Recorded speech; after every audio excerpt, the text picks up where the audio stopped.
Thank you for joining this episode of Thinking Reimagined. I am Nifemi Oguntoye. So we had stumbled on a shocking video on social media, and we've seen quite a number of vulgar dances by children online, but this one took it to another level. It featured a group of children dancing in an apparent sexual manner. And more shocking is that this was being done under the supervision of some adults who could be seen in the video. So we're asking if this is what we call being woke, or perhaps it's the other level of civilization. I'm joined on this episode by Dr. Amma, Executive Director, Live Abundantly, Miss Abi's founder of Paternity Issues. She joins us live from London. And we have two youth advocates joining this podcast for the first time, Olufunso and Tawa. Thank you for joining. Thank you so much, everyone, for joining on this episode. Dr. Amma, let me begin with you. What was your first reaction when you saw that video? Shock, disbelief, and where is this taking place, and how is it possible that in a woke society or woke world that we exist in, this would be acceptable, and that there will be adults encouraging such provocative doesn't even encompass the of this video. Of course, it brings to mind the socializing our children and they're learning at a young age that perpetuates itself into adulthood, whereby women are viewed as sexual objects, for the benefit and entertainment of the male counterpart. It was very disturbing. It is very disturbing, and one will wonder what actually was going on. Miss Abi, let me hear your thoughts on this particular one.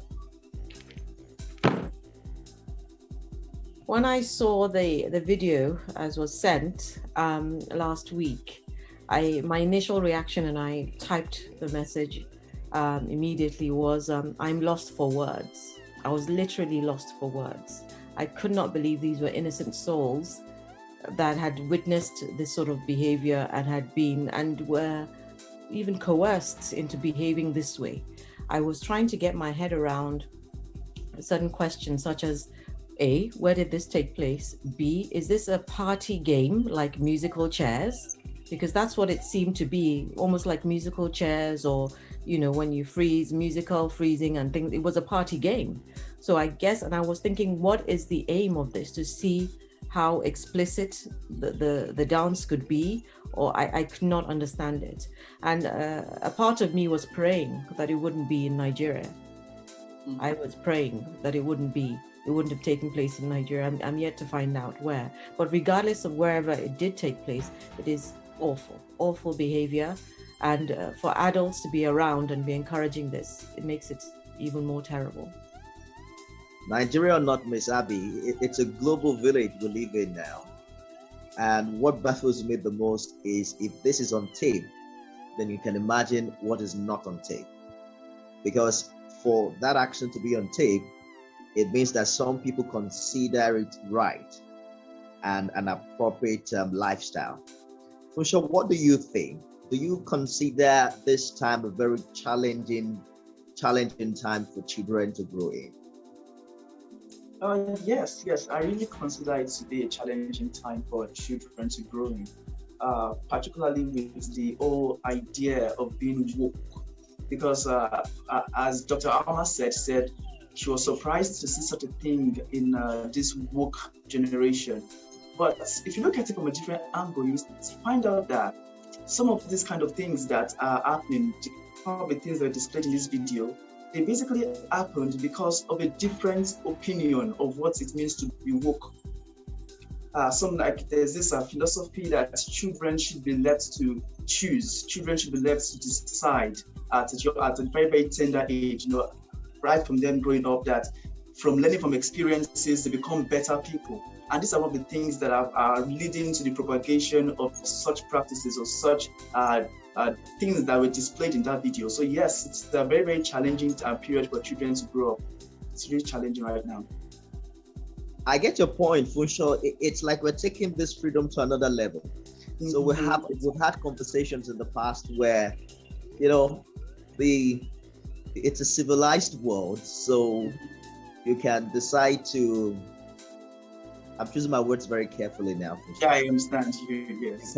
You can decide to partner with someone of the same sex and consider to be doing the right thing. So why not allow children to decide whether they're male or female, or the kind of dance that they want to, the kind of way they want to express themselves musically. Tawa, what are your thoughts in this regard?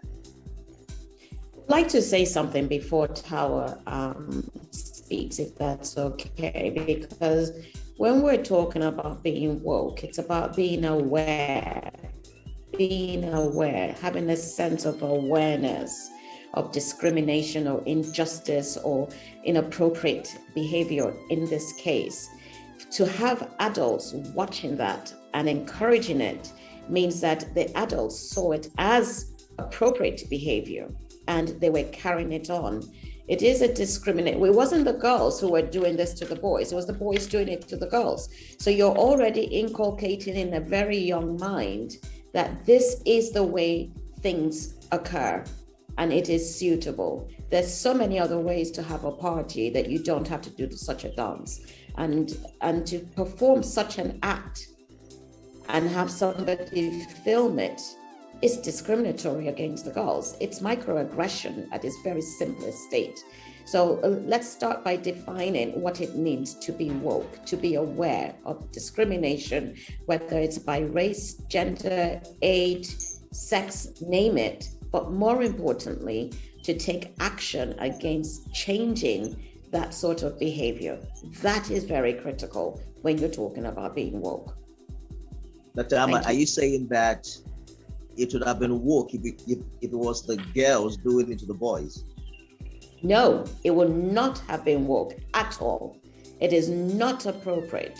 But perpetuating a certain type of behavior at such a young age, encouraged by adults, it's inappropriate. And adults should know better.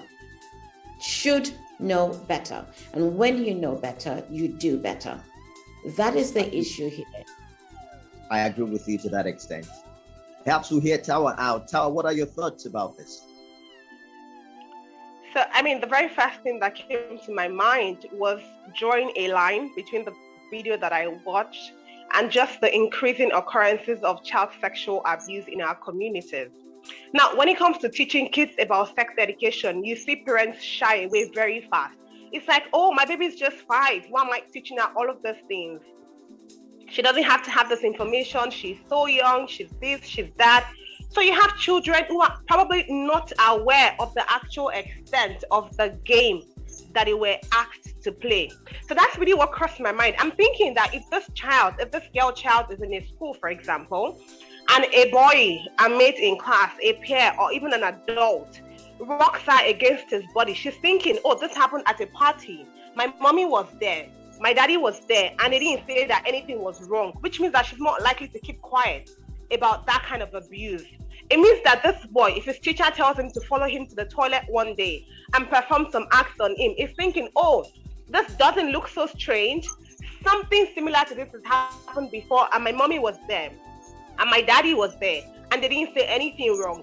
So beyond how obscene that video was and how uncomfortable it made me feel and how terrible it made me feel for those kids, it was also thinking about how something that was seen as having fun could have potentially exposed them to abusive situations that they would then begin to see as normal, and how impact on their lives and their futures for years and years to come. I like that point of view. The potential of abuse. Miss Abi, there is the issue of sexualization of children on TV shows. It's been an issue as far back as 2012, I remember that the Broadcasting Commission in India began regulations in that regard. But Tawa is saying that there is such a thing as age-appropriate dances. Are there gray areas in this respect, Miss Abi? I mean, because we're living beyond borders now. What is appropriate in Africa is being redefined, let alone outside Africa entirely. Can we agree as a society that there are age-appropriate dances? Absolutely. Excuse me, just before Dr. Abi answers, I'd like to say something about that. I said that parents shy away from age-appropriate sex education. And I see how those dances can be harmful in terms of what children begin to see as normal, which then affects what they report. We're not talking about dances. I moved it beyond that to sexual violence of children. I just wanted to clarify that. I understand you perfectly, Tawa. Okay. I did understand you. I'm also now looking beyond just what parents consider to be right or wrong. I'm also talking specifically about the dances, because it's very difficult in our current society to separate between right and wrong. There are people who will watch that dance and say, well, there's absolutely nothing wrong about it. It is why we see adults in that video in the first place. Ms. Abi. Yes, there is absolutely a big difference between an adult dancing and a child dancing, and the type of dances they should have. I mean, there's several comments I want to make on this. When I was younger, they had the slow dances, where at a party they would turn off the lights. This is, maybe early university, they would dim the lights. That's certainly not age appropriate for little kids. Yes. There's also there was a new dance 2 years ago called Soapy that I was told about by my students. And Is Soapy? Is Soapy? Oh, okay, Soapy. And I thought it was totally inappropriate for adults as well. And my worst nightmare was actually seeing children dance this Soapy dance. And I was mortified. So going back to, sex education, teaching children what's right and what isn't right, it is very important to start as early as possible. I can also recall in the video, there was a time one of the girls was being danced with and her skirt lifted up and her underwear was showing. And the adult, carrying a bottle of alcohol in one hand, adjusted the girl's skirt with the other. So first of all, the adults I'm going back to the video now, should not have been drinking while supervising children. Wrong in terms of safeguarding. The adult was drinking, and they were probably all drinking there.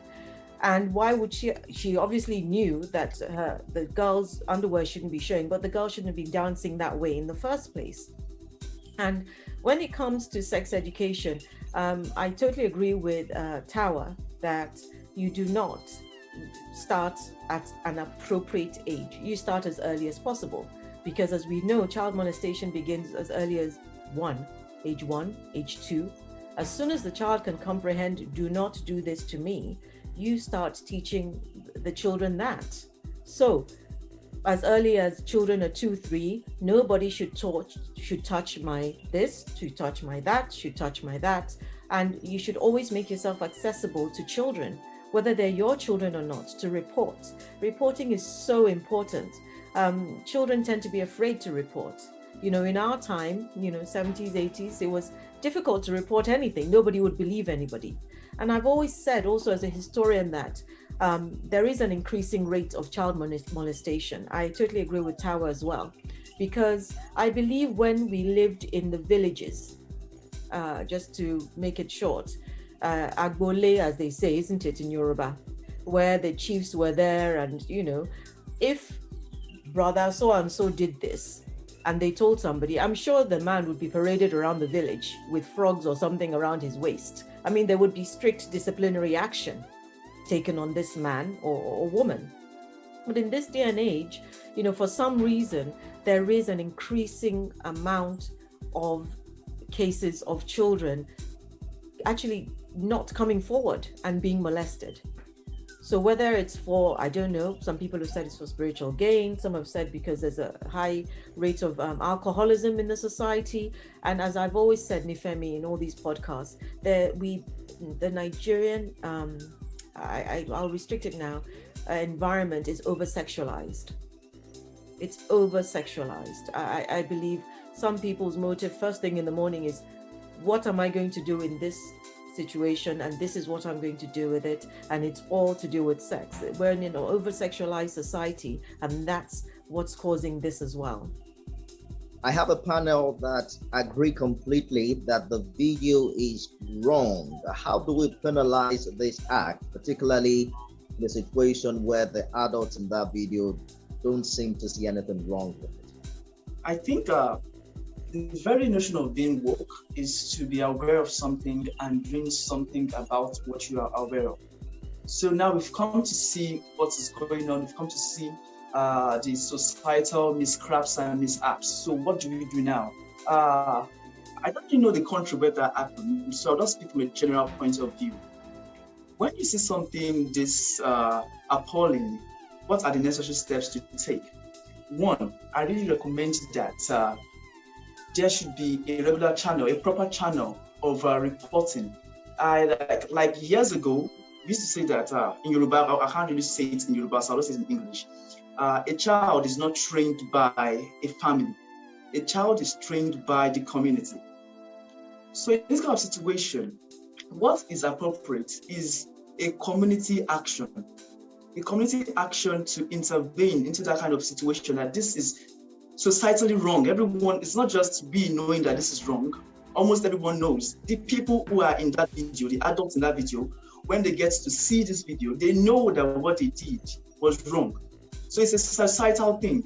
So what is necessary for us to do as a community, as a people who want to sustain our existence as humans, we ought to carry out a societal intervention. I'm talking about the traditional leaders, the bales, the obas, the whichever titles they occupy, the religious leaders also. Yes, we have to start making statements. We have to start making statements about this evil, these improper actions, these improper behaviors that are being propagated in our societies. That's a major thing that should be done. Using the existing institutions, the religious institutions, the academic institutions, and I'm talking about teachers also, because teachers themselves have a major role to play in socialization, what are being taught to the students in schools. Some of these attributes are gathered in the classrooms. A child goes home, maybe having a difference of brings whatever he has learned from his society, brings it into the classroom and begins to share this behavior in the classroom, and other students are beginning to inculcate this attitude and behavior. But who is watching them in the classroom? The teachers. A teacher can step in right there and stop it. But nowadays we still have this culture of see and don't say, see and don't complain. Teachers have to start stepping in and taking their jobs as key changers, as role makers in the community. That's one. Then at home, parents should start seeing themselves not just as providers, but as molders, because it's the parents that mold the minds of the children. The children spend a lot of time at home with their parents, their guardians. So what are parents doing about this? So talking about now the religious leaders, because these are three institutions that the children spend most of their time with, in schools, at home, and in either at church or in the mosque or whichever religious association they have to deal with. So in the church or in the mosque or whichever place they find themselves, children, the leaders there should begin to play important roles in educating the young minds, to building these young minds and changing them, because the children are the future. So that is the major thing that that these leaders have to start doing, parents, teachers, and religious leaders, changing the minds of the children, molding them to suit a future that we are looking forward to. So Funsho seems to have highlighted all of the stakeholders that must be actively involved in righting this wrong. Unfortunately, almost every member of this institution has been at one time or the other accused of being involved in the issue of abuse you raised earlier, from religious to even the home front. I want to pick up from something he said about learning the right behaviors, because we're talking about being woke today, is my understanding, and using the video as a launching pad for this discussion. There are two things here: learning and being. You have to learn to be woke, and then you have to be woke. You can't just be woke if you haven't learned. So if parents have not learned how to be parents, so that's why we have parenting classes. If the community has not learned what it means to be woke, then how can they be woke and then institute their actions for change? So a parent has to know that a behavior it's inappropriate. Let's go back to that video. We can talk about being inappropriate and appropriate. The fact is, no parent, no sane adult is going out in public to dance in that manner. So if you as an adult will not do that, then why are you promoting such a behavior for children? It means that you haven't learned what is acceptable behavior for your children. And so you cannot be in that state of mind where you can actually say, that's not appropriate behavior. It's not appropriate. We need to stop it right now. So we need to also expand the group that he's mentioned. So he talked about teachers, he talked about parents, he talked about religious groups, but I say that it's the entire community to see things and pretend that they don't see it. Being woke is a state of awareness, and then you take action. So there are others who should have stood up and said, not appropriate. And overall, really and truly, when we see sex, age, any kind of discrimination occurring, we need to speak up. Women do not speak about the violence and the discrimination that they endure. How is a young girl supposed to know that it is discriminatory, that it is microaggression, that it is inappropriate? So parents have to know, parents have to speak up, communities, all stakeholders need to do something. Yes, I was going to add that on the topic of being woke, that to some, being woke means being Western, or accepting Westernization. And in many cases, as you just said now, I mean, in all cases, you have to learn to be woke. So we can't just limit it to maybe the dancing. You know, there's the issue of over-sexualization of children at a very young age. Now, people ask, what is this? You know, what do we mean by over-sexualization? There's so many ways. There could be over-sexualization in dressing. There could be over-sexualization in language used by the children. You see children with, as far as I'm concerned, inappropriate hair for a certain age. Why would a 5-year-old be wearing a wig? Unless obviously the medical burns or there's a medical reason for that. Why would a 5-year-old be wearing a certain type of clothes? So being woke to some also means, you know, at every age having a photo shoot with lots of makeup on a young girl, and even boys. To them it means becoming Western. And I would like to hear from maybe Tawa, who's younger, as to, you know, her opinions about this, because sometimes I feel maybe I'm a bit too traditional in the way I think. But it's clear to me, this is clear over-sexualization of children when a young child, as I said, as young as 5, is having every opportunity, makeup done, extensions put in, inappropriate clothing, and all these things. And why would we as a community not talk? We're talking about reporting. We're also talking about bringing up a village brings up a child and not an individual. And the reason why I see this also in schools, where a child comes into school with inappropriate hair or dressing, and the teachers can't speak. Maybe because the parents are of large means. That means they're wealthy parents. They don't want to lose their job. I see family members not being able to talk because they feel they will lose favor from the family for talking. So who exactly does the reporting in this sense? This is where I come to believing that being woke also comes with having confidence. You have to have the confidence to speak up and not bother about whatever the falling out might be. You have to speak for the sake of the child. And this is where we go round circle and come back to safeguarding again. It is your responsibility as an adult to speak up, because the same child who's over-sexualized can come to harm, and then you would feel guilty. Oh, I remember that girl 2 years ago. I wanted to say something, but I didn't say something. I remember that boy. I remember seeing him going off with this man after school every day, holding hands or gifts being given or whatever it is, and not speaking up. And there sets in the guilt. So I leave everyone to give their comments on that, but I think being woke also involves being extremely confident as well. Unfortunately, our community has evolved from what Funsho, talked about, raising a child as a communal effort. Everyone now minds his or her own business. So the idea of also speaking out and addressing some of these issues has become a huge challenge. Tawa, let's hear your thoughts about this.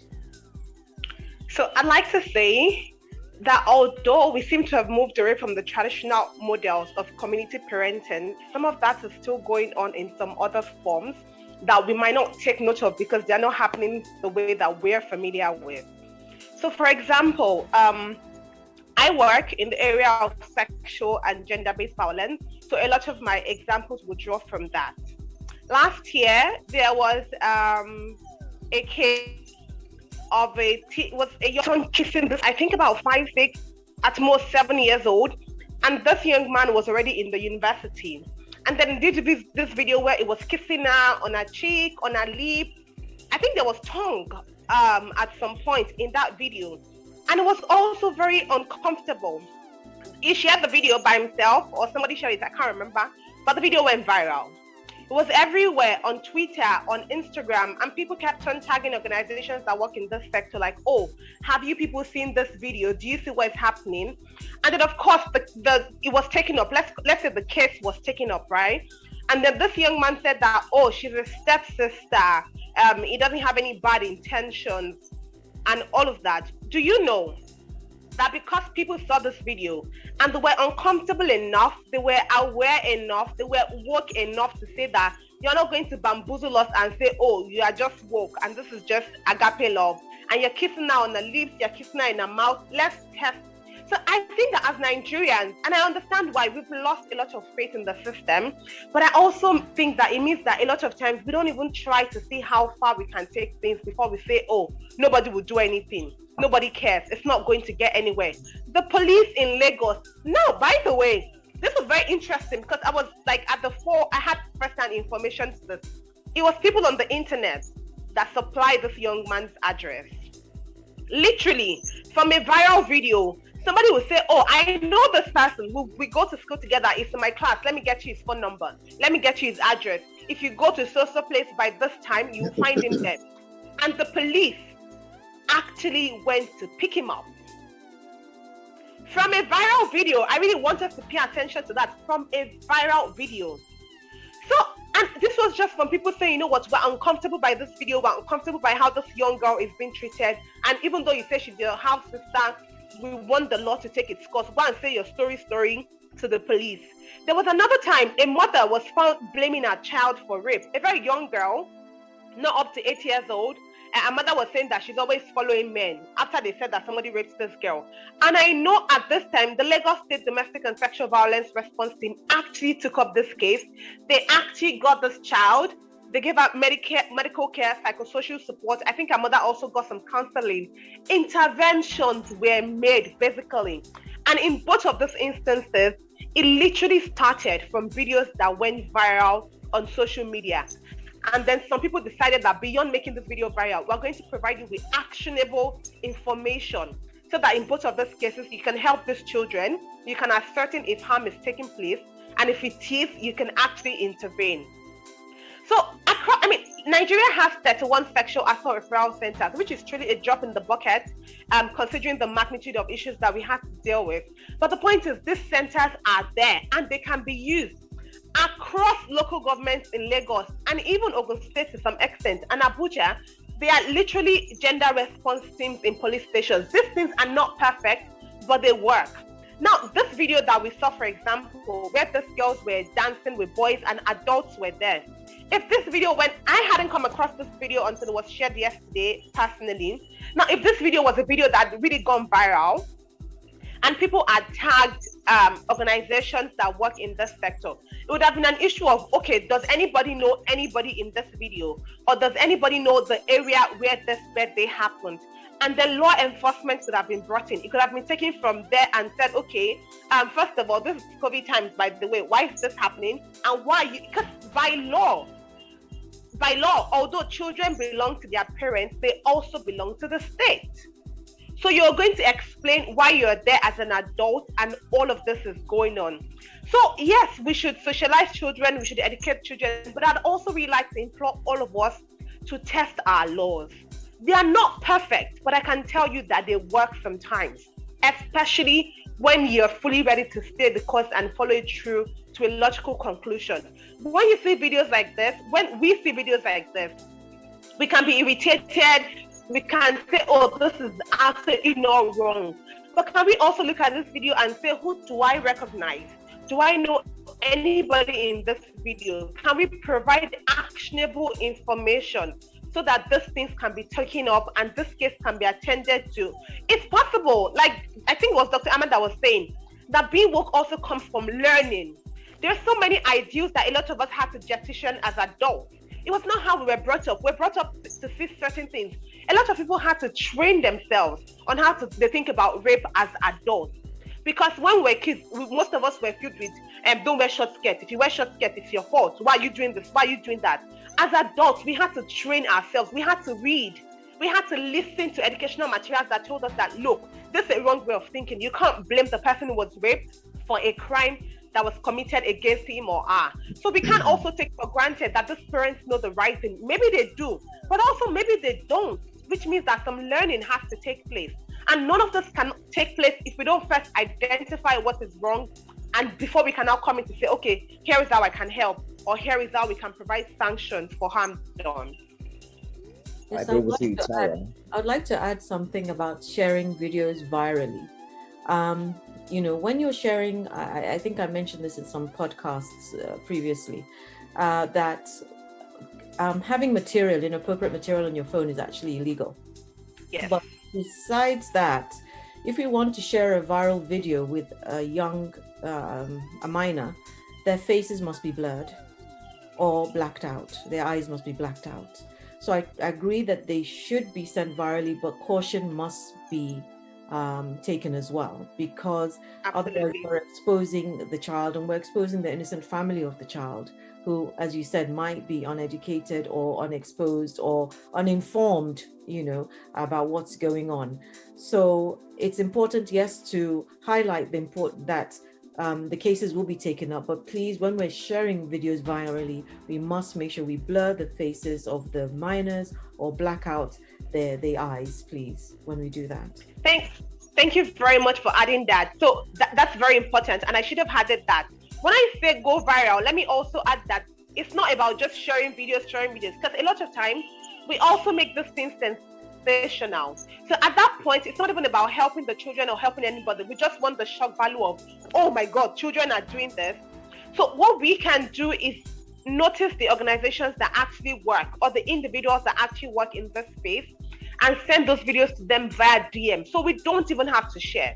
Like, there's no reason to share on our own social media feeds, for example. Because these children grow up and the internet does not forget. So this thing is still there when they're 18, when they're 21, and it just continues to follow them. So we don't even have to share. Let's just share with organizations that can actually help these children and their families. Thank you very much for adding that, ma'am. Well, at least now we know that we cannot completely trust parents to do the right thing. Dr. I wanted to add 2 comments to what Tawa and Miss Abi have spoken about. Tawa, yes, that video that you spoke about, those 2 videos, we did share them, but we did blur. We always blur the videos, and we do attach the handles for the agencies other than ours that are in that space. But I want to go back to that very first video of the 23-year-old with his half sister, as it was stated, who was, I think, 2 or 3 years old. And the poignant point I want to make is when the mother and the father were interviewed, the mother, from what I understand, because it was translated for me into English, her thing was they were playing. She did not see anything wrong, and it occurred in the presence of the father. They were playing. Clearly, these are parents who did not understand the gravitas of what had occurred and didn't know that such play was inappropriate and could lead to other behaviors. I also noticed in that video that the girl was being handed sweets, which is what perpetrators would do to soften the blow. So even though the boy was being asked severe questions, the girl was holding up the sweets, almost as if, well, this is what I've been given for this behavior that occurred. It's very troubling. But I do want to go further back to Miss Abi's statement or response to sexualization of girls. Unfortunately, we live in a global society where the sexualization of girls, women, starts at a very young age. Look at how they sell the cars. Look at how they sell the drinks. Look at how they sell items. It is called female, it is sexy, whatever phrase you want to use. They sell products by sexualizing them into the female form. And we need to really speak up against this, because this is how we create the imbalance and the discrimination that continues to permeate all aspects of our society. Those are the 2 comments I wanted to add at this moment. Thank you. Dr. Ama, you took that right out of my mouth. I wanted to comment on that video and also mention the attitude of the mother at that particular time when that story made the news. And now that we cannot, totally trust parents, we must agree that everyone must become an active stakeholder in ensuring that our children are raised the right way. I want to hear the final comments. Oh, I see Miss Abi. Please go ahead. You want to say something? I wanted to just chip in that, yes, we've spoken a lot about girls. And there is a lot to say about boys as well. I don't know how common it is in other parts of the world. Here we see boys sagging their pants, and amongst many other things, but I wanted to comment on this one. How being woke to some means that they're not commenting on this. The parents think it's cool. The children, by the time they walk, when the boys are at home, they're sagging a little bit. You can see a little bit of their underwear under their belts. By the time they get out of the door onto the streets, the belt is at their knee. It's very, very bad. And nobody on the streets, no adults, family, friends, nobody is saying, all they're saying is, this is so and so, Omo lagbaja is this. They're not saying anything. It is inappropriate behavior. They see these things on rap videos, music videos, not limited to rap, music videos on, social media, and they think it is cool. And the parents do feel, he's just growing up, it's okay. Certain things acceptable, certain things not acceptable. So when you see again, of course, if an adult decides to do that over the age of 21, I mean, he's of legal age to drive, to vote, to own his own house, to get a job. But a child, we're talking about children now, 5, 6-year-olds, 10-year-olds, 15-year-olds with their belts around their ankles, it is wrong. I agree with you. And I will say that I usually will stop these boys when I see them and tell them the history of sagging your trousers, because they don't even know the history, that it was a call for action for sexual favor in prisons. That's where this culture began. And more of us need to let that be known, that sagging your trousers is how they gained favor in prison or made themselves available for protection. It is not a fashion statement. And so I actually will stop the boys and I will have a word with them, tell them what the history is around sagging their trousers, and then tell them the long-term effects of having to wear your trousers around your ankles, so to speak, and the strain on your joints. And at the end of the day, at 60, 70, you're dealing with all sorts of aches and pains and deformity. It is wrong. But I will add this. The lenses that we use, or many parents use, to raise the boys and the girls differ. And it needs to stop. It is not okay to say that, oh, it's a boy and it's all right, he's growing up. If you will not allow such a behavior with your daughter, then you cannot allow such a behavior with your son. It doesn't matter, because at the end of the day, these are the same boys who will misbehave, and the parents will have a heartache and be crying, and all sorts of things will go on. Correct the behavior at once. Be woke, parents. Pay attention. Read. Everything that you need to know is available on the internet, on social media. If you don't know how to speak to your children, get another adult in the family that they're close to speak with them. Get the community active. We are living in a global society that's digitalized and information is flowing everywhere. It's time to be woke. Thank you. Yes, of course, Funsho. Okay. According to what you said earlier about the woman you spoke with or your organization spoke with, and she was of the opinion that the man was the young 20-something years old, was just playing with his younger sister, and they had to translate the woman's statement to you. I think that's a gap in advocacy. Most of the advocacy that is going on about is usually done in English language. Yeah. So we should do some advocacies that target particular population using the population's language, using the that's about language, I mean the actual language and things that they can gravitate towards. Because most people, or let us say people in the rural environments, will see typical behavior and thus see this as normal. But when we advocate these people using the language that they are comfortable with, they are more capable of grabbing this information and they are more capable of acting on the information they've gathered. So advocacy using the appropriate language is very necessary. I absolutely concur with you. And when we do go to rural areas, we always have somebody there to translate what we're saying in English into Yoruba or the other language. I am not proficient, and so I always need someone to translate. But Funsho and Tawa, if you want to join us in translating some things into other languages and getting out there, we're open. And it is necessary, and I concur with you. Thank you for bringing it up. Let me take Tawa and Ms. Abi's final thoughts on this conversation. I think it's very important that we take back the ownership of language. So, for example, when you talk about being woke, it's the same. It's almost like when you mention feminism. There's all sorts of attachment to a word that means something totally different. So some people think that being woke, for example, is being disrespectful, like being able to talk to anybody anyhow, and that means that you're woke.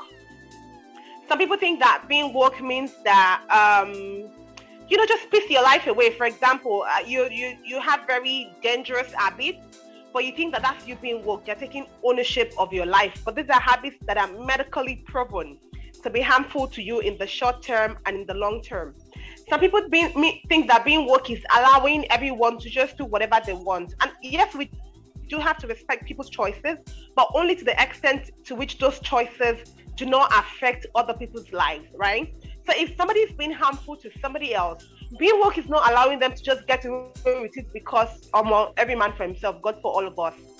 So I think it's very important that we take back language. What exactly does it mean to be woke?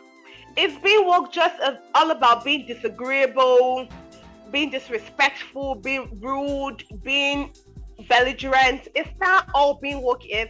What exactly is being woke? So when we use these words, let's break down language to its simplest, most uncomplicated components. What exactly are we saying? What do we mean before we can? Because every word has its own value. If you say that you're a woke person, then just by value of that identity that you've taken on, there's some things that I expect of you. There's some things that should be expected of you, you know.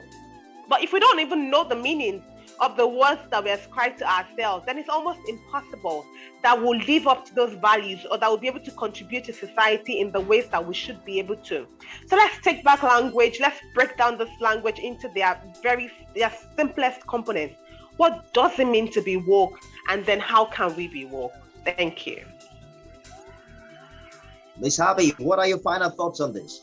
My final thoughts, Nifemi and the panel, is that it is important to be woke, but it's also important to be respectful. It's important to work through empathy and understanding. I also believe in what Tawa said, the simplest form, which is being woke, is to be aware. I was trying to explain with one of my girls here that it's also about being politically correct in a respectful way. So, as Tawa said, we take responsibility and we don't use it as an excuse to misbehave. Absolutely. Thank you. A big thank you to everyone. I think we've had a really animated conversation and discussion on this one. Thank you so much for pouring your heart out. We had Funsho and Tawa joining us for the first time, and I think that was explosive.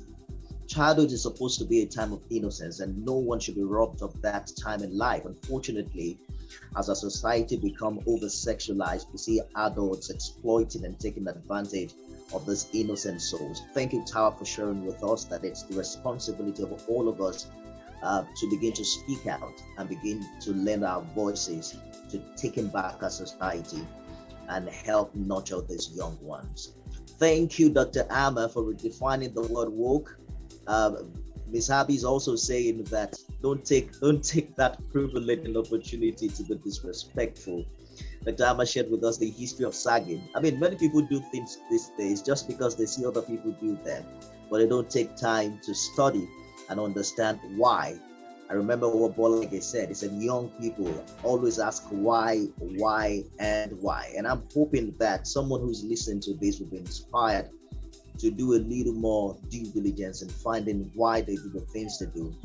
And no doubt we'll have a better society for it. Thank you, everyone, for joining Dr. Amma. Thank you for this platform always. We'll look forward to hear more from Tawa and Funsho in subsequent episodes. That's our show for today. Thank you for everyone who joined live on Facebook. You can watch this on our YouTube platform. It's Lives Abundantly. And you can also listen to it again on all of the podcast platforms. I am Nifemi Oguntoye. See you again soon.